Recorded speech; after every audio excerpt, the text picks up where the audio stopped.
নমস্কাৰ স্বাগতম জনাইছো আমাৰ চেনেলৰ অন্য এটি ভিডিঅ'ৰ মাজলৈ পুনৰবাৰ আপোনালোকক আজিৰ ভিডিঅ'টোত আমি এডিআৰই গ্ৰেড 3 গ্ৰেড 4 যি ৰিজাল্ট সেই ৰিজাল্ট সন্দৰ্ভত কিছুমান কথা আলোচনা কৰিম যিটো মুখ্যমন্ত্ৰী মহোদয়ে বৰ্তমান উল্লেখ কৰি দিছে যে যিখিনি কেণ্ডিডেট উচ্চ শিক্ষিত তেওঁলোকে আবেদন কৰিছিল 4th গ্ৰেডৰ বাবে আৰু তেওঁলোকে পৰীক্ষাও দিছিল তেওঁলোকৰ কি হ'ব বা মুখ্যমন্ত্ৰী মহোদয়ে কি ক'ব গৈ আছে তেওঁলোকৰ বাবে কেতিয়া তেওঁলোক ৰিজেক্ট হ'ব বা কেতিয়া ৰিজেক্ট নহ'ব বা কোনখিনি কেণ্ডিডেট ৰিজেক্ট হ'ব সেই বিষয়ে এই ভিডিঅ'টোত আলোচনা কৰিম আৰু বহুত BA পাছ কৰা কেণ্ডিডেটে এতিয়াও ভাবি আছে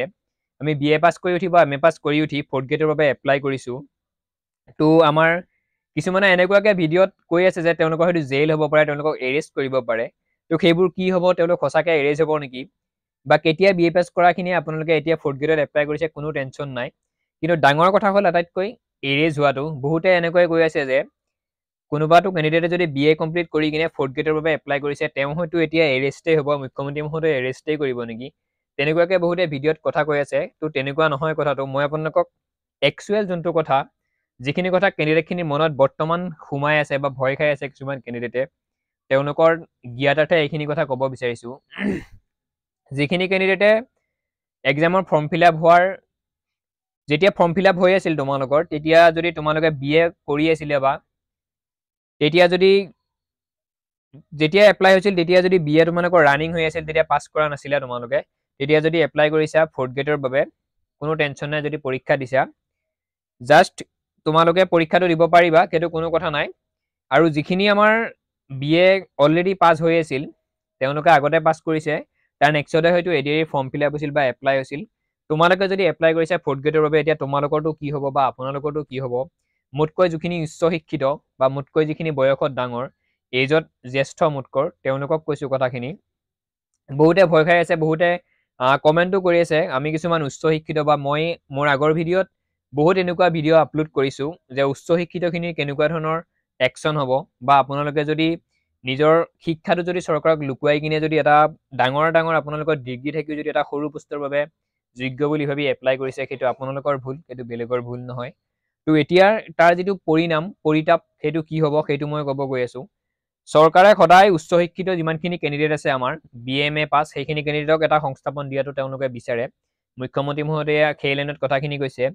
কিন্তু মুখ্যমন্ত্ৰী মহোদয়ে ডাইৰেক্ট তেওঁলোকক কেঞ্চেল কৰিব নোৱাৰে যে তোমালোকৰ অৰেল টেষ্টৰ বাবে BA পাছ কৰাখিনিক নামাতিব 4th গ্ৰেডৰ বা ভাইভা টেষ্টৰ বাবে নামাতিব সেইটো মুখ্যমন্ত্ৰী মহোদয়ে ডাইৰেক্ট কৰিব নোৱাৰে আপোনালোকে যদি কোনোবাই অভিযোগ দিয়ে 4th গ্ৰেডৰ যিমানখিনি হায়াৰ ছেকেণ্ডেৰী পাছ বা মেট্ৰিক পাছ বা 8 পাছৰ কেণ্ডিডেট আছে তেওঁলোকে যদি অভিযোগ দিয়ে যদি প্ৰমাণ সহকাৰে দিব পাৰে এইজন কেণ্ডিডেটে BA পাছ কৰিছে আগতে কৰিছে 22 চনত কৰিছে 21 চনত কৰিছে এওঁ এতিয়া 4th গ্ৰেডৰ বাবে এপ্লাই কৰিছে আপোনালোকে কি কৰে কৰক বুলি যদি আপোনালোকে অভিযোগ দিব পাৰে তেতিয়াহে তেওঁলোকক বেলেগ একো নকৰে আমাৰ কেণ্ডিডেটখিনিয়ে কিছুমানে মনে মনে ভাবি আছে যে আমাক এৰেষ্ট কৰিব আমি 4th গ্ৰেডত এপ্লাই কৰিলোঁ BA পাছ কৰি MA পাছ কৰি আমি এতিয়া এৰেষ্ট হ'ব লাগিব থানাত যাব লাগিব এভৰিথিং একচেপ্ট তেওঁলোকৰ মনত বহুত চিন্তা হৈ আছে তো তেনেকুৱা একো নহয় অসম চৰকাৰে কেতিয়াও সেইটো ভুল নকৰে যে উচ্চ শিক্ষিত হৈ যদি আপুনি তলৰ খাপৰ চাকৰিৰ বাবে যদি এপ্লাই কৰিছে যদি চাকৰি এটা ল'ব বিচাৰিছে সেইটো আপোনাৰ সিদ্ধান্ত কাৰণ আপোনাৰ যোগ্যতা আপোনাৰ যিটো যোগ্যতা আপুনি যিহৰ বাবে যোগ্য আপুনি 3rd গ্ৰেডৰ বাবে যোগ্য এজন কেৰাণীৰ বাবে যোগ্য বা যিকোনো যদি আপুনি BA পাছ কৰি বা তেনেকুৱা DLED CLED কমপ্লিট কৰি কিনে বা এজন টিচাৰৰ বাবে যোগ্য যদি আপুনি BEd কমপ্লিট কৰে বা DLED কমপ্লিট কৰে আৰু সেইবোৰ ডিগ্ৰী থকাৰ পিছতো যদি আপুনি 4th গ্ৰেডত চাকৰি ল'ব বিচাৰিছে চৰকাৰে আপোনাৰ ওপৰত ডাইৰেক্টলি একশ্যন ল'ব নোৱাৰে সেইটো চিন্তা কৰিব নালাগে চৰকাৰে আপোনাক এৰেষ্ট নকৰে চৰকাৰে আপোনাক জেলত নপঠিয়াই সেইটো চিন্তা কৰিব নালাগে কিন্তু পৰীক্ষাটোতো আপুনি পাছ কৰিব জাষ্ট অৰেল বা ভাইভা যিটো টেষ্ট হ'ব সেই টেষ্টটোত হয়তো আপোনাৰ নামটো নাথাকিব সেই নামটো আপোনাৰ তাৰ পৰা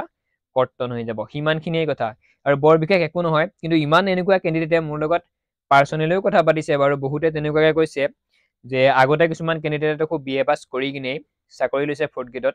তেওঁলোকৰ কি হ'ল তেওঁলোকেতো চাকৰি লৈয়ে আছে এতিয়াও কৰি আছে তেওঁলোক কৰ্মৰত হৈ আছে 4th গ্ৰেডত তো তেনেকুৱা কথা চৰকাৰে কোনো ক্ষেত্ৰত কেতিয়াও কোনো কেণ্ডিডেটক এৰেষ্ট নকৰে কিন্তু জাষ্ট ভাইভা বা যিটো ইণ্টাৰভিউ হ'ব যিটো অৰেল টেষ্ট হ'ব ভাইভা টেষ্ট হ'ব সেই টেষ্টটোত হয়তো আপোনাক নামাতিব যদি তেওঁলোকে শুদ্ধ প্ৰমাণ যদি ইউনিভাৰ্চিটিৰ লগত খবৰ কৰি যদি পায় এইজন কেণ্ডিডেটে 2021 চনত 2022 চনত BA কমপ্লিট কৰিছে 2024 চনত আকৌ এডিআৰিত পৰীক্ষাত বহিছে তেতিয়া তেওঁলোকে পাছ কৰিছে আৰু সেইমতে যদি প্ৰমাণ সহকাৰে উলিয়াব পাৰে আপোনাক সেই লিষ্টখনৰ পৰা কৰ্তন কৰা হ'ব তাৰপিছত এটা হয়তো অকণমান তেতিয়াহ'লে কাট অফটো কমিব যদি BA পাছ কৰা 4th গ্ৰেড কেণ্ডিডেটখিনিক যদি নুমাই দিয়ে তেওঁলোকে তলত কেতিয়া হলে যিমানখিনি মেট্ৰিক পাছ কৰা বা হায়াৰ ছেকেণ্ডাৰী পাছ কৰা কেণ্ডিডেট আছে তেওঁলোকে অকণমান সুযোগ সুবিধা হ'ব তো ভয় কৰিব একো নালাগে 7 তাৰিখে ৰিজাল্ট দিব আপুনি যদি বিএ পাছ কৰি 4th গ্ৰেডৰ এক্সাম দিছে আপোনাৰ ৰিজাল্ট আহিবই চিন্তা কৰিব নালাগে যেতিয়া ভাইভা টেষ্ট হ'ব যেতিয়া অৰেল টেষ্ট হ'ব ইন্টাৰভিউ হ'ব তেতিয়া হয়তো আপোনাৰ সেই লিষ্টখনত আপোনাৰ নাম নাথাকে কিন্তু এইটো আপুনি কেতিয়াও ভয় খাব নালাগে যদি আপুনি এক্সাম দিছে এতিয়ালৈ যদি আপোনাৰ মোবাইলত SMS অহা নাই এতিয়ালৈকে যদি আপোনাৰ মেইলত মেছেজ অহা নাই যে আপুনি 4th গ্ৰেডত কিয় এপ্লাই কৰিছে উচ্চ শিক্ষিত হৈ কিনে যদি এতিয়াও আপোনাৰ মোবাইলত কোনো খবৰ নাই মেছেজ অহা নাই চিন্তা কৰিব নালাগে পৰীক্ষাৰ ৰিজাল্ট আহিব জাষ্ট ইন্টাৰভিউ বা ৰয়েলৰ কাৰণে আপোনাক নামাতে তো মই আগৰ ভিডিঅ'ত বহুত এনেকুৱা ভিডিঅ' বনাইছিলোঁ যে বিএ পাছ কেণ্ডিডেটখিনিয়ে যদি 4th গ্ৰেডৰ বাবে এপ্লাই কৰিছে সেয়া হয়তো অকণমান ভুল কৰিছে তেওঁলোকে এতিয়া মুখ্যমন্ত্ৰী মহোদয়ে সেইটোৱে কৈ আছে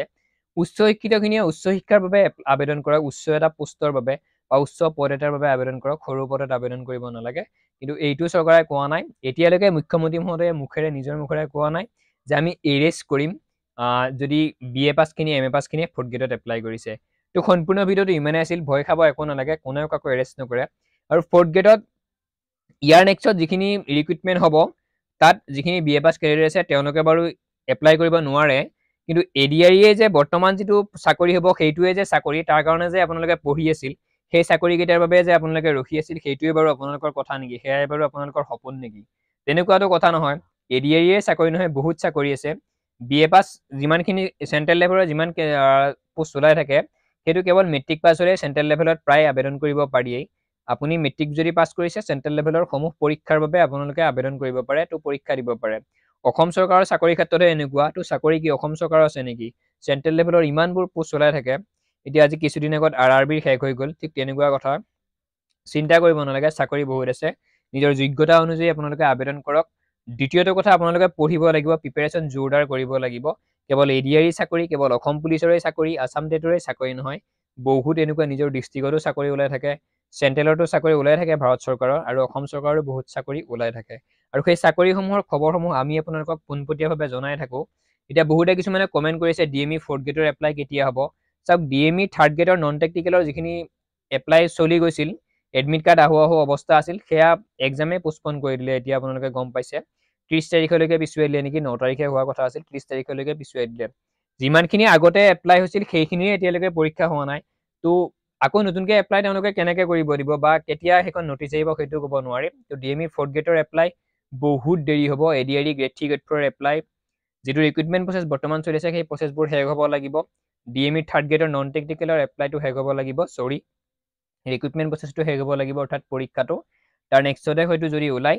4th গ্ৰেডৰ ডিএমইৰ পোষ্ট ওলাব আৰু সেই ডিএমই 4th গ্ৰেড পোষ্টৰ লগতে একেলগে এক্সাইজ ফৰেষ্ট ডিপাৰ্টমেণ্টৰ যিমানখিনি আমাৰ পদ 600 পদ অহাৰ কথা আছিল 2023 চনত যেনেকৈ ওলাইছিল 23ত নে 21ত যে একেলগে ওলাইছিল এক্সাইজ আৰু ফৰেষ্ট গাৰ্ডৰ ঠিক তেনেদৰে এইবাৰো হয়তো ওলাব তো সম্পূৰ্ণ ভিডিঅ'টো ইমানেই আছিল কোনেও ভয় খাব নালাগে উচ্চ শিক্ষিতখিনিয়ে ভয় খাই আছে আমি 4th গ্ৰেডত এপ্লাই কৰিলোঁ বিএ পাছ হৈ এতিয়া জেলত যাব লাগিব নেকি ৰিজাল্ট ওলোৱাৰ আগে আগে বা পিছে পিছে কোনোৱে চিন্তা কৰিব নালাগে কোনো ৰাজ্যতে বা কোনো ষ্টেটতে এনেকুৱা নিয়ম নাই যে উচ্চ শিক্ষিতসকলে কম 4th গ্ৰেডৰ পৰীক্ষাত বহি কিনে তেওঁলোক জেললৈ যাব লগা হৈছে বুলি কোনো ধৰণৰ ইয়াত কথা নাই যদি আপোনালোকে শুদ্ধ বিচাৰধাৰাৰে চিন্তা কৰি চাই মই ভাবোঁ আপোনালোকে সেইটো কথাই ভাবি পাব তো যদি আপুনি শুদ্ধ পথত আছে 4th গ্ৰেড বিএ পাছ কৰিও যদি 4th গ্ৰেডত এপ্লাই কৰিছে সেইটো আপোনালোকৰ কথা আপুনি ইমান টকা পইচা খৰচ কৰি ইমান উচ্চ শিক্ষিত এটা এজন ব্যক্তি হৈ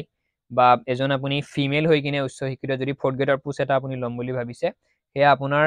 নিজৰ হয়তো ভুল তাত কিন্তু চৰকাৰৰ কোনো ভুল নাই আপোনাক হয়তো ৰিজেক্ট কৰিবও পাৰে যদি তেওঁলোকৰ উচ্চ মানে যদি শিক্ষাৰ আপোনালোকৰ যদি প্ৰমাণ পায় বা চাৰ্টিফিকেট পায় কিন্তু কোনেও কাৰো একো অনিষ্ট কৰিব নোৱাৰে কোনেও কাকো জেলত ভৰাব নোৱাৰে সেইটো চিন্তা কৰিব নালাগে তো সম্পূৰ্ণ ভিডিঅ'টো ইমানেই আছিল কোনেও ভয় কৰিব নালাগে পৰীক্ষাৰ ৰিজাল্ট আপোনালোকৰ আহিবই কিন্তু অৰেল বা ভাইভা টেষ্টত আপোনালোকৰ কেনাটো লাগি যাব ভিডিঅ'টো সম্পূৰ্ণকৈ শেষলৈ চোৱাৰ বাবে পুনৰবাৰ ধন্যবাদ জনাই আজিৰ ভিডিঅ'টিৰ সামৰণি মাৰিছোঁ লগতে যদি কিবা সুধিব লগা আছে মোৰ তাত কমেণ্ট কৰিব তলত মই আপোনালোকৰ কমেণ্টৰ ৰিজাল্ট দিবলৈ সদায় ৰিপ্লাই দিবলৈ সদায় সাজু আছোঁ ধন্যবাদ জয় অসম